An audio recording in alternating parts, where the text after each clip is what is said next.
Hey, what is going on? All right, this video is definitely going to help you. By watching this video and by listening to the story, you are going to understand the difference in the skill level between a white belt and a blue belt and how to get to a blue belt. And also you are going to learn from my biggest mistake as a white belt, and learning from this will definitely help you in how to learn jiu-jitsu better, because I definitely didn't learn it the best the first time around. If I could go back and be a white belt again, like, this is what I would do different. And when you find your passion, it ignites you as a person. You just feel awesome. So when that's a vehicle, all right. So when I first started jiu-jitsu, my instructor told me about jiu-jitsu in one of the best ways possible. It's like, Crystal, all right? Learning jiu-jitsu is like learning a language. When you're a white belt, each technique is like a word. So you are just basically trying to get your vocabulary up. So you're learning things like, I am, hello. And as a blue belt, you're taking all of these words and forming very simple sentences. Like, je suis américain, like I am American. Je m'appelle Crystal, my name is Crystal. That's blue belt level.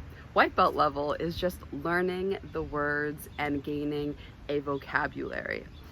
Now, after hearing this, my first thought was, well, since my goal is to be the best white belt possible, I am going to learn every single word possible in this white belt language. And he had such a great curriculum. Like, he had moves segregated into first stripe, second stripe, third stripe, fourth stripe, white belt. And once you learned all these techniques, you can then graduate into becoming a blue belt.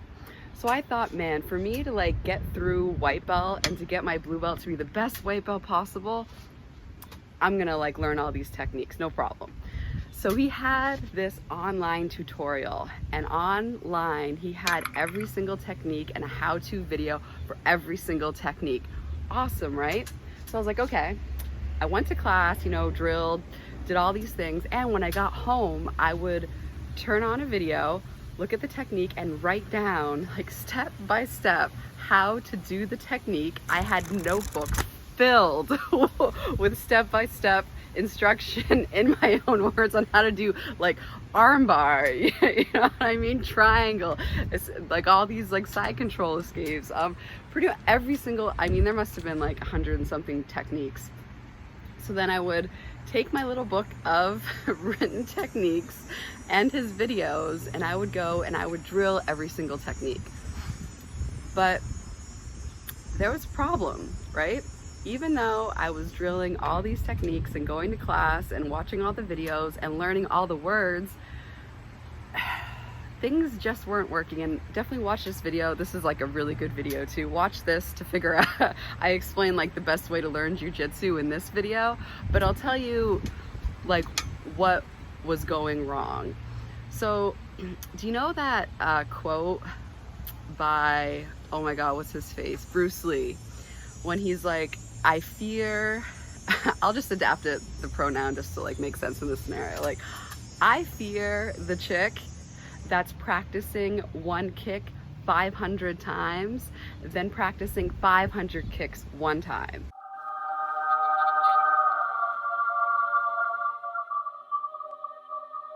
Right?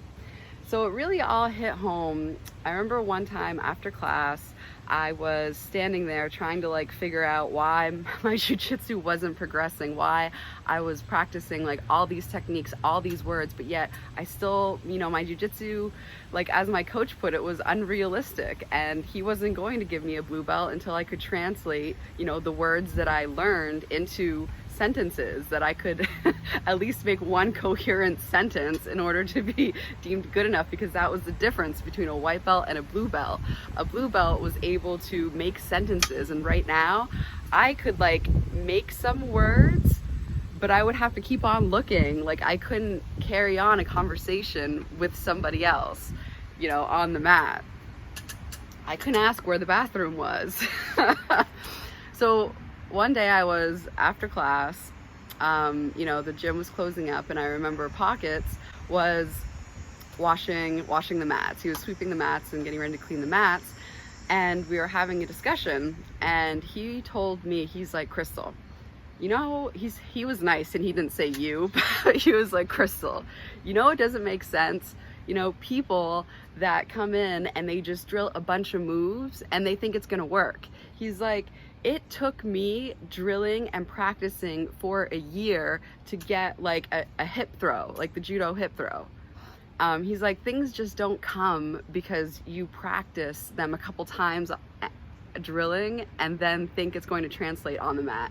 And that just like light bulbs just went off when he said that, because it really didn't hit home until that point, right? So think about this. Bruce Lee is like, I fear the chick that's practicing one move 500 times versus the chick that's practicing 500 moves once. And that was me. I was like, I need to get through this white belt curriculum as efficiently as possible. So I'm going to learn and watch videos and learn all of these moves and practice all this breadth of moves, and that's gonna make me better. But it isn't, because it's too wide of a range of movement. You know, it's good in the fact that at least you can like see the whole picture and how moves kind of fit together and how the sentences are formed, but to actually do it in real life and for that to translate on the mat, more focus needs to be on specific movements. So if I could go back in time, I would probably repeat what my coach told me.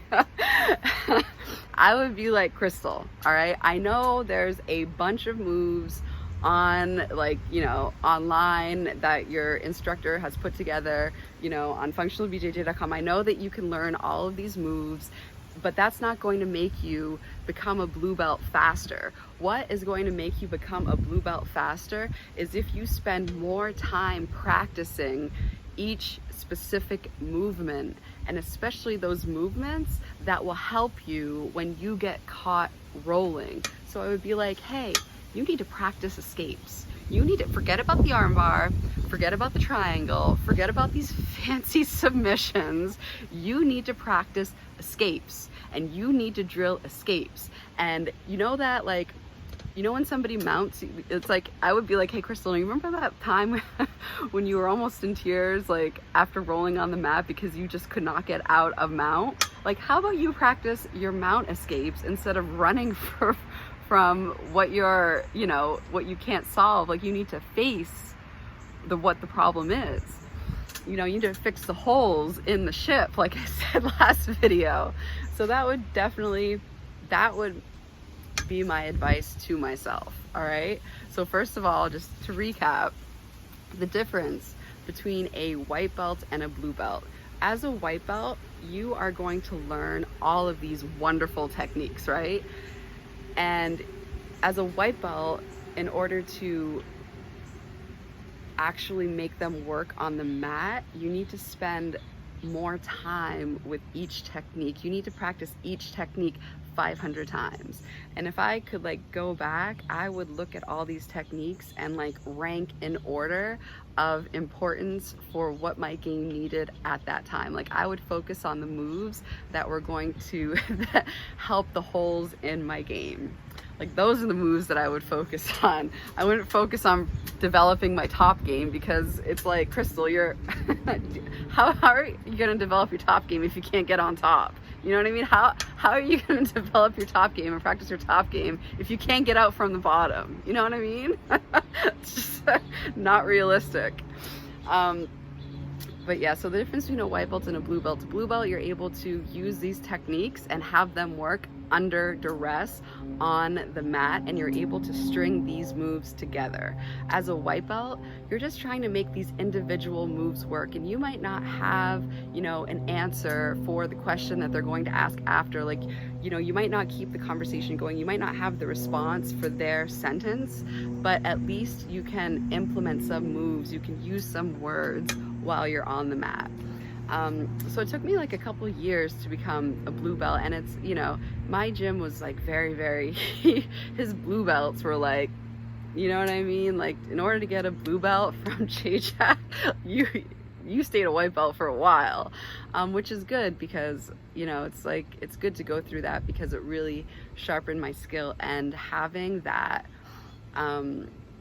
drive motivated me to like look at my game and to be like, okay, how can I realize more moves into my jiu-jitsu game on the mat instead of just realizing these moves practicing while drilling under zero resistance. But yeah, so thank you so much for watching.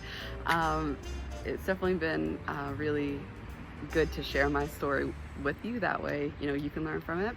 If you have any more questions, visit realizebjj@gmail.com. Send me a little email. And yeah, until next time.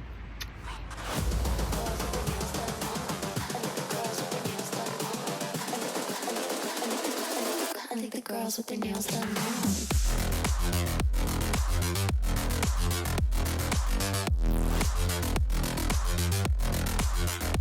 Girls with their